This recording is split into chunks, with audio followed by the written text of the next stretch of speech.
Totally fake stat. I made that up. But if you make it to the end of this video, I think you'll agree that that stat can't be too far off from the truth.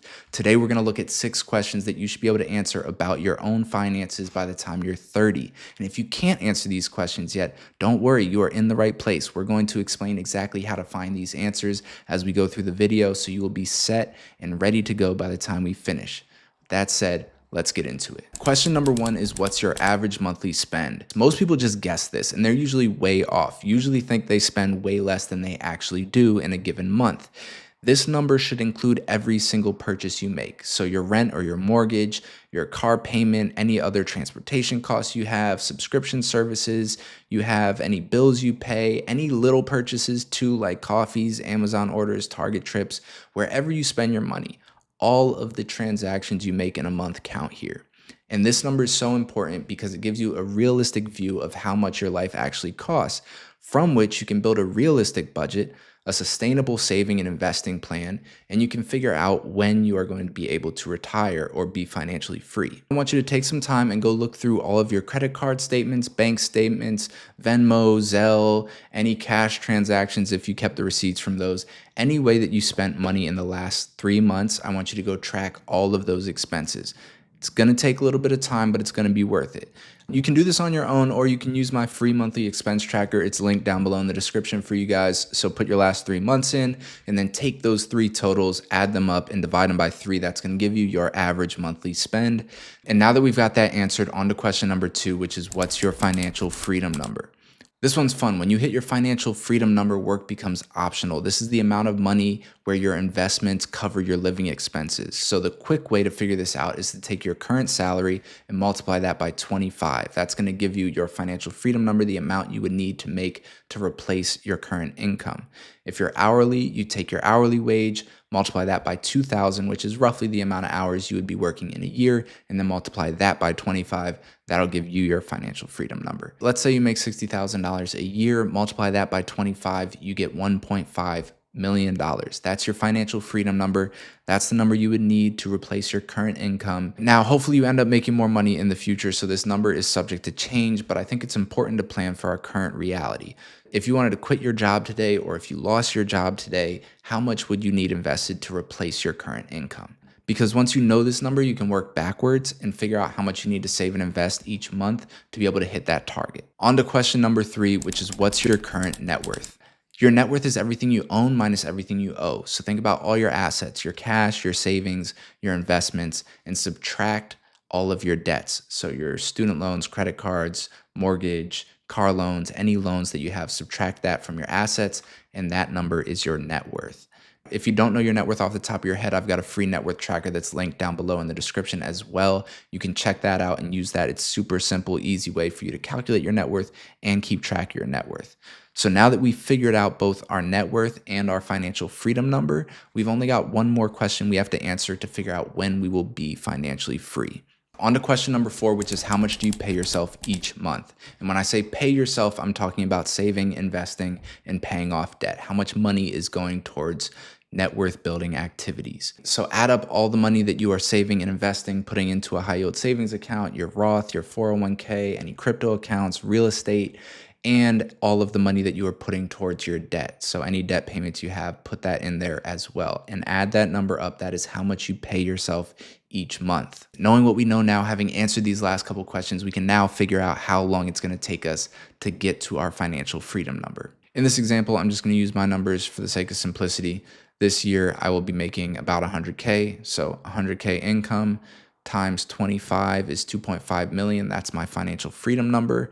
And then my current net worth as of the end of May was $86,800. And then if we use an investment calculator like this one, which I'll link down below in the description, but you can just go on Google and search investment calculator, compound interest calculator. There'll be a bunch of options that pop up and they all do the same thing. Just pick one and put your numbers in so that you can figure out how long it's going to take you to get to that financial freedom number. So using my numbers, I'm just going to put 86,000 here for the initial investment, since that's my current net worth. I'm going to put 50 years of growth here. That's pretty arbitrary. You can put any big number in there. You just want to be able to see the timeline all the way to retirement, basically, whatever your age is. Then we're going to use 7% for the annual rate of return. and I'm currently investing 2250 a month. So looking at this graph, we know my financial freedom number is 2.5 million. We want to see where I'll hit that number. And if you just scroll up this chart, I'll hit my financial freedom number somewhere between 2051 and 2052 if I keep investing 2250 a month until that point. So go find a similar calculator and put your numbers in just like this to figure out when you will hit your financial freedom number. Unfortunately, that is it for the fun questions. Now we got to talk about debt, which I hate to remind you guys of. I hate to be the bearer of bad news, but we got to pay our debts. So question number 5 is, what are the interest rates on all of your loans? This one's huge, and it's where a lot of people get burned because there's a huge difference between a 3% student loan and a 24% credit card debt. If you don't know your rates, you might be putting money towards the wrong debt and accruing a ton of interest on a different loan that you should be prioritizing. As a general rule of thumb, credit cards usually have the highest interest rates, then personal loans, then auto loans, then mortgages, then student loans at the bottom with the lowest interest rate. Doesn't mean that's how your loans look, so make sure you go into each loan account and check what the APR is, but most likely that's how it's going to play out. I'd personally recommend prioritizing your highest interest debt, paying that off first, and then moving on to your next highest and next highest and next highest until all your debts are paid off. That's called the avalanche method, which I've talked about in another video when I broke down how I paid off my $30,000 of debt. So if you're interested and you want to see more about my strategy and other strategies for debt repayment, you can check that out. It's linked down below in the description. And that brings us to question number 6, which is, when will your debt be paid off in full, completely debt free? And I'm talking about what month your debt is going to be paid off, not some general range or it's going to be paid off in 5 to 10 years or anything like that. The exact month that your debt will be paid off based on how much debt you have, the interest rate on your loans, and how much you are paying each month towards your debt. The easiest way to do this is to just search debt calculator. There's a bunch of free ones online. You input your debt amount, you input the interest rate on that loan, and you input what you are paying towards it each month, and it will give you a timeline down to the month. I'll put an example up on this screen, but you go in and you do that for every single loan, and you figure out when your loans are going to be paid off. So you have a little list that you've written down each loan, you've written down their interest rate, and then also write down the date that it is going to be paid off, and keep on chipping away at those loans until you are debt free. And I know it sucks being in debt, especially if it's a big number. It feels like you're never going to be able to pay it off.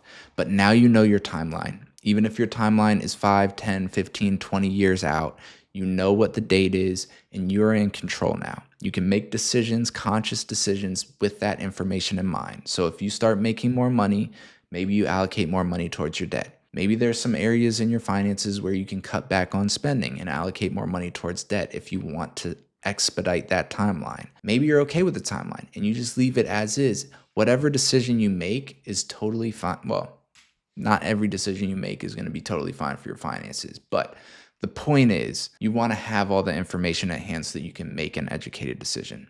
All right, guys, that's it for today's video. Thank you for watching all the way through to the end. If you liked the video, please like the video, subscribe. It helps the channel out a ton. Completely free way for you to help out if you got some value from this. And let me know in the comments below, how many of these questions were you able to answer off the top of your head?